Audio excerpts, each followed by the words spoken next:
নমস্কার। আপনার বাড়িতে কি ইদানিংকালে অর্থের অভাব হচ্ছে? যেমন সচ্ছলভাবে আপনি চলছিলেন, সেই সচ্ছলতা কোথায় উধাও হয়ে গেছে, তাই তো? আপনি বাড়িতে চরম বিবাদ বিতণ্ডায় জড়িয়ে পড়ছেন, তাই না? আপনার বাড়ি থেকে উটকো অশান্তি ছেড়ে যাচ্ছে না। ভয় নেই। আপনার বাড়ির ব্রহ্মস্থল অর্থাৎ চারটে কোণ থেকে একদম মাঝখানের যে জায়গাটা, আপনার বাস্তুর যে ব্রহ্মস্থল, সেই জায়গাটাকে একটু ভালো করে দেখে নিন। আপনার সেইখানে কোনো সিঁড়ি বা কোনো ভারী জিনিস বা কোনো ফার্নিচার, কোনো ব্লক করে রাখা কোনো জিনিস সেখানে নেই তো?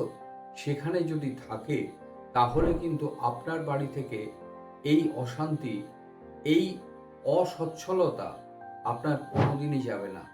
দয়া করে আপনার বাড়ির ব্রহ্মস্থলকে ঠিক করে নিন, সেটাকে ফাঁকা করে নিন, তাহলেই দেখবেন আবার আগের মতো জায়গায় আপনি ফিরে আসতে পারবেন। নমস্কার।